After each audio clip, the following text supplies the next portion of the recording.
Stamp. అందరికీ నమస్కారం. ముందుగా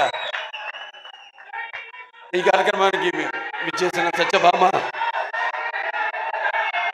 ఈ యొక్క టీజర్ రిలీజ్కి విచ్చేసిన కళాభిమానులకు, కళా పోషకులకు, అలాగే నా అభిమానులకు, కాజల్ గారి అభిమానులకు, అలాగే పాత్రికేయులకు,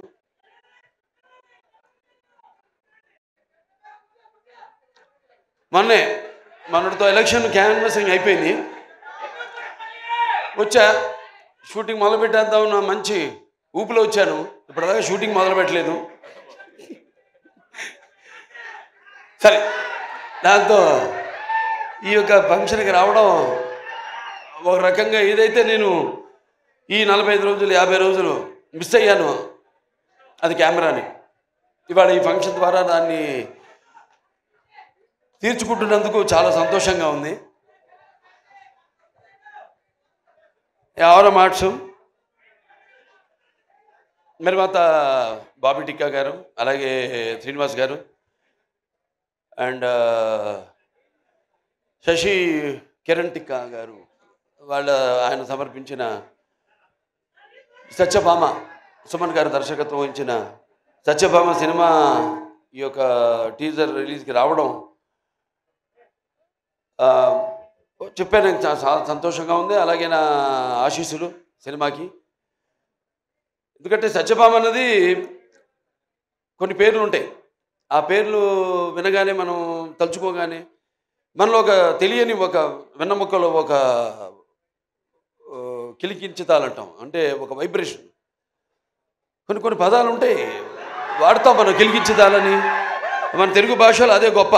మేము ఆదిత్య 369లో వాడేము ఆ పదం, కిలికించితాలలో జానవులు. ఇట్లాంటి భాష మన తెలుగు భాష. సరే, భాష గురించి కాదు ఇప్పుడు ఇక్కడ. అంటే ఒక అనుభవం మనకు కలుగుతుంది. అలాంటప్పుడు మరి ఒక సత్యభామ అన్న పేరు అంటే శ్రీకృష్ణుడు మరి ఒక పారిజాత పుష్పాన్ని హరించడానికి వెళ్ళినప్పుడు ఎప్పుడన్నా మనం ప్రయాణాలప్పుడు కూడా గుర్తుపెట్టుకొని కొంచెం నేను ఎప్పుడు ఈ మంత్రాన్ని ఉచ్చరిస్తూ ఉంటాను. ప్రయాణే గరుడారూఢం పారిజాత హరం హరిం సత్యభామ యుతే ధ్యాయేత్ సర్వకార్యార్థ సిద్ధయ్య అంటాం. దేవుని తలుచుకుంటాం, ఓకే, శ్రీకృష్ణుడు రాముడు వీళ్ళని. కానీ ఆ పక్కన ఎవరున్నారు? యుద్ధానికి వెళ్ళినప్పుడు ఆ పారిజాత పుష్పాన్ని హరించడానికి వెళ్ళినప్పుడు పక్కన సత్యభామ ఉంది. సో ప్రయాణే గరుడారూఢం పారిజాత హరం హరిం సత్యభామ యుతం ధ్యాయేత్ సర్వకార్యార్థ సిద్ధే. అటువంటి పేరు సత్యభామ. అండ్ ఉమెన్ ఎంపవర్నెస్కి పేరు కూడా సత్యభామ. ఎందుకంటే మరి శ్రీకృష్ణుడు ఉండొచ్చు అష్టభార్యలని, కానీ వాళ్ళలో ఆయన్ని తన చెప్పు చేతుల్లో అంటే ఒక సత్య విధేయుడిగా చేసుకున్న ఒకే ఒక భార్య, అది సత్యభామ. సో అలా వాళ్ళ కంపాటబిలిటీ చూస్తున్నాం మనం సొసైటీలో. ఎలా ఒకళ్ళొకళ్ళు మనం కంపేర్ చేసుకుంటూ ఆడ మగ. ఇవాళ నిజంగా చెప్పాలంటే మగాళ్ళే ఉన్నారు పెళ్ళిళ్ళకి ఆడవాళ్ళ కంటే కూడా. ఇవాళ ఆడవాళ్ళు కరువు అయ్యారు మనకి పెళ్ళిళ్ళకి. అలా ఉంది వాళ్ళ సమాజం పరిస్థితి. అంటే నీకు తప్పు పట్టడం కాదు, ఇది ఇప్పుడు వచ్చిన ఈ యొక్క దైనందిన కార్యకలాపాల్లో పడిపోయి ఎలాగైతే మనిషి ఈ అన్న వస్త్రాలు అనే అవసరాలతో పాటు సినిమాను కూడా ఎంచుకున్నాడో, అలాగే వాళ్ళ జీవితాలు కూడా మరి ఎలా వాళ్ళ కాళ్ళ మీద నిలబడాలి అన్నది దాంట్లో వాళ్ళు కూడా సతమతమవుతూ ఆ దీర్ఘ వ్యధలో వాళ్ళు కూడా ఇవాళ ఇండిపెండెంట్, అంటే వాళ్ళ నిర్ణయాలు వాళ్ళు తీసుకునే వాళ్ళకి ఒక ధైర్యం, అలాగే వాళ్ళకి ఒక హక్కు, అది హక్కుగా మారడం. దానివల్ల ఇక మనం చూస్తున్న పరిణామాలన్నీ ఈ సమాజంలో. సరే, మరి ఇవాళ సత్యభామ అని పేరు పెట్టి మరి మేము చేసాం. అనిల్ రావుపూడి గారు, నేను మన భగవంత్ కేసరి, నేలకొండ భగవంత్ కేసరి, దాంట్లో గుర్తొస్తుంది సీరియల్లో క్యారెక్టర్ బనావ్ బేటీకో షేర్ అంది అన్నా నేను. దాంట్లో ఈవిడేమో బనావ్ కాచికో షేర్ అని మొత్తం అసలు సినిమాలో చూస్తుంటే ఆ ఫైట్లు ఏంటి అసలు, యాటిట్యూడు అద్భుతం. అంటే ఆర్టిస్ట్‌కి ఒక కోలమానం లేదు. ఇదే పాత్రలు చేయాలి నేను. ఇప్పుడు నవీన్ చంద్ ఉన్నాడు. ఆ! ఎంతోమంది ఇప్పుడు ఫస్ట్ ఈయన డైరెక్షన్ చేశారనేది మేజరు, తర్వాత గూఢచారి. అలాగే పంపిణీదారులుగా కూడా ఎన్నో సినిమాలు పంపిణీ చేశారు. కార్తికేయ 2 చేశారు. ఇంకోటేంటి ధమాకా 2 ఇవన్నీ చేశారు. వాళ్ళకి ఎంతో అనుభవం ఉంది సినిమా పరిశ్రమ గురించి. అంటే ఒక పంపిణీదారుల యొక్క ఇబ్బందులు, కష్టాలు, అలాగే ఒక నిర్మాతగా, అలాగే ఈరోజు మరి వాళ్ళ అంటే ఆయన ఒక డైరెక్టర్గా కూడా 2 సినిమాలు డైరెక్ట్ చేస్తున్నాడు కూడా. సో అలా అన్ని కలబోసి ఇవాళ ఒక సంస్థగా ఏర్పడి ఔరం ఆర్ట్స్ ఈ సత్యభామ అనే సినిమాని నిర్మించడం తప్పకుండా మరి వాళ్ళకి ఇంత అనుభవం ఉంది కాబట్టి తప్పకుండా అనుభవంతో రంగరించి మన ఉగాది పచ్చడిలాగా అన్ని నవరసాలను రంగరించి ఈ సినిమా తీసే ఉంటారు. డెఫినెట్గా పిక్చరు ఈ సినిమా మంచి ఘన విజయం సాధిస్తుంది అన్న నమ్మకం నాకు ఉంది. ఎందుకంటే టీం వర్క్ అలా ఉంది. ఇక్కడ మరి కెమెరామెన్ విష్ణు చూస్తున్నాం. అంటే నేను ఎప్పుడు కెమెరామెన్కి ఇంపార్టెన్స్ ఇస్తాను ముందు. ఎందుకంటే డైరెక్టర్ ఒక మైండ్లో ఉన్న కాన్సెప్ట్ ఏదైతే ఐడియా ఉందో దాన్ని సరిగ్గా చూపించగలిగేది ఒక కెమెరామెన్. నేను కెమెరామెన్ అవుదాం అనుకున్నా మొదట్లో.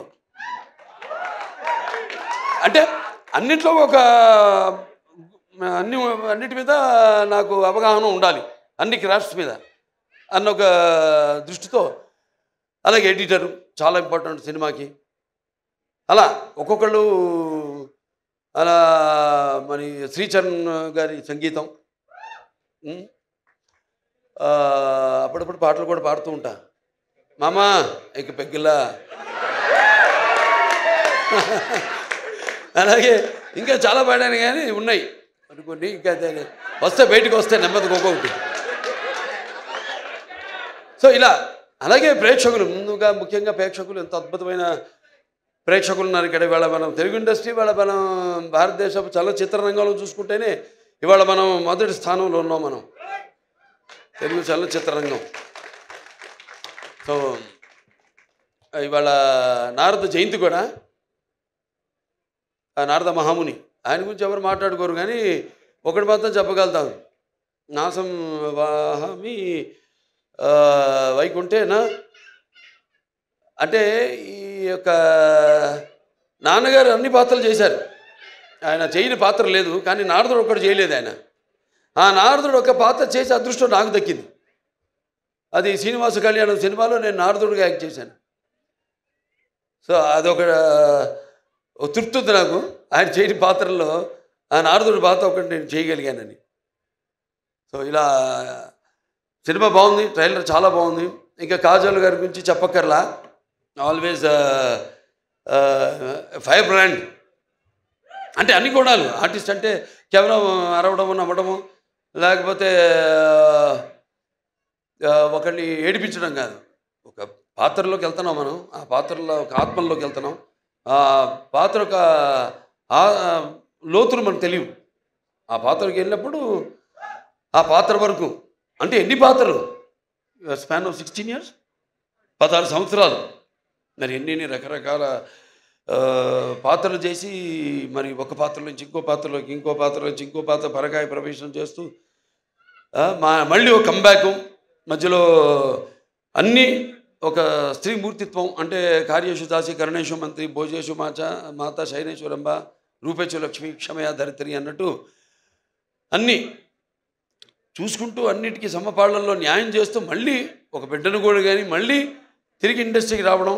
మా సినిమాకి ఒప్పుకున్నందుకు నేలకొండ భగవంత్ కేసరికి ఆవిడకి నా మనస్ఫూర్తి కృతజ్ఞతలు తెలియజేసుకుంటున్నాను. ఎందుకంటే జనరల్గా ఒక స్టాంప్ పడిపోతుంది అంటారు, అదొక నానుడి. ఒక పాత్ర చేస్తే హీరోయిన్గా చేసిన వాళ్ళు మళ్ళీ ఇంకో తల్లి పాత్రలో లేకపోతే అక్క పాత్రలో అలా చేస్తే మళ్ళీ దానికే అది పడిపోతుంది, ఆ ముద్ర పడిపోతుంది అని ఒక దాన్ని బ్రేక్ చేసిన వాళ్ళు చాలా తక్కువ మంది ఉన్నారు. చాలా వేళల్లో లెక్కపెట్టి చెప్పచ్చు ఎంతమంది ఉన్నారు. వాళ్ళల్లో ఈ కాజల్ అగర్వాల్ గారు ఒకరు. Hats off to you for all the energy. And ఇప్పుడే కాదు, నేను మొదటి నుంచి కూడా ఆవిడ సినిమాలు చూస్తున్నాను. చేయాలని ఉండేది, మంచి ఎనర్జెటిక్ ఆర్టిస్టు. బట్ ఎటువంటి కాంబినేషన్ పడాలి ఏంటి అన్నది మరి ఆవిడ ఎందుకో మా కాంబినేషన్ అప్పుడు కుదరలేదు. తర్వాత మా ఈ యొక్క నేలకొండ భగవంత్ కేసరిలో మేము కలిసి యాక్ట్ చేయడం ఒక మంచి ఎక్స్పీరియన్స్. అంటే ఒక ఆర్టిస్టు అందరూ అంటారు ఏదో ఒక కోలమానం అని, ఒక దీనికి డిసిప్లిన్ కానీ ఒక డెడికేషన్ కానీ ఏదంటే ఇప్పుడు మా పేర్లే తీసుకోవడం ఒక ఆనవాయితీ అయిపోయింది. కానీ ఎంతోమంది ఉన్నారు నటులు, కాజల్ అగర్వాల్ గారు లాంటి నటులు అయితే ఎంతోమంది చాలామంది ఉన్నారు. యథా రాజా తథా ప్రజలాగా మనం సవ్యంగా నడిస్తే మొత్తం సమాజం కూడా తిన్నగా నడుస్తుంది, సవ్యంగా ఉంటుంది. అలా మన తెలుగు ఇండస్ట్రీ రామారావు త్వరత అంటే రామారావు గారితో మొదలైంది ఆ డిసిప్లిను, ఆ డెడికేషను, ఆర్టిస్ట్కి ఒక మర్యాద అన్నది. సో దాన్ని ఇలా ముందుకు తీసుకెళ్తున్నందుకు మేమంతా ఆయన వారసులుగా చెప్పుకున్నందుకు, వారసులు అంటే కేవలం ఆయన గురించి చెప్పుకోవడం కాదు, ఆయన చేసిన సినిమాల గురించి చెప్పుకోవడం కాదు, లేకపోతే ఆయన నడిచిన దారుల గురించి చెప్పుకోవడం కాదు. మనం వాటిని అనుసరిస్తున్నామా లేదా, అనుకరించడం కాదు, అనుసరిస్తున్నామా లేదా అన్నది ముఖ్యం. సో అటువంటిది ఆయన వారసులుగా అందరం తెలుగు చలనచిత్ర రంగం ఇలా ముందుకు దూసుకుపోతున్నందుకు చెప్పాను ఇందాక, మన భారతదేశ చలనచిత్ర రంగంలోనే ఇవాళ మనం మొదటి స్థానంలో ఉన్నాం, తెలుగు చలనచిత్ర పరిశ్రమ అనేది. సో ఇటువంటి ఇంకా మంచి మంచి సినిమాలు రావాలి. ఎందుకంటే ఆర్టిస్టులో ఎన్నో కోణాలు ఉంటాయి, ఎన్నో కోణాలు. ఇప్పుడు నాకు చేయాలని ఉంటాయి ఎన్నో పాత్రలు.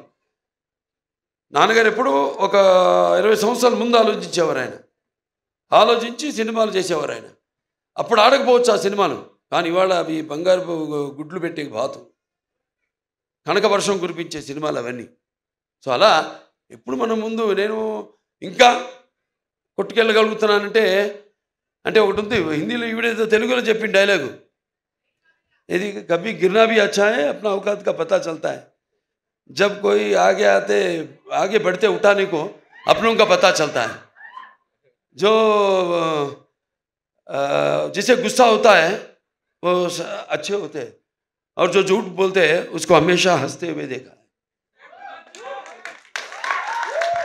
అలా సమాజం అటువంటిది. సరే మన సినిమాలు మనం కొట్టుకెళ్ళడం, ఇంకా మంచి మంచి సినిమాలు ఇవ్వడం, ఇటువంటి మీలాంటి ప్రేక్షక దేవుళ్ళు ఉండగా బ్రహ్మాండంగా ఇటువంటి ఒక్కొక్క సినిమా విజయానికి వెన్ను తట్టుతూ మళ్ళీ ఇంకా ముందు ఇటువంటి మంచి సినిమాలు ఇవ్వండి అని ప్రోత్సహిస్తున్న మన తెలుగు ప్రేక్షకులు ఒక ప్రత్యేకత. ఇవాళ ఆ ప్రత్యేకత తెలుగు ప్రేక్షకులే కాదు, యావత్ భారతదేశమే తల వంచింది మన చలనచిత్ర పరిశ్రమకు, మనం ఇచ్చే సినిమాలకి, మనం ఇచ్చే సందేశాలకి. సో మరొకసారి ఈ యొక్క ఔరం మార్ట్స్ నిర్మాతలు మన బాబీ టిక్కా గారికి, అలాగే శ్రీనివాస్ గారికి, అలాగే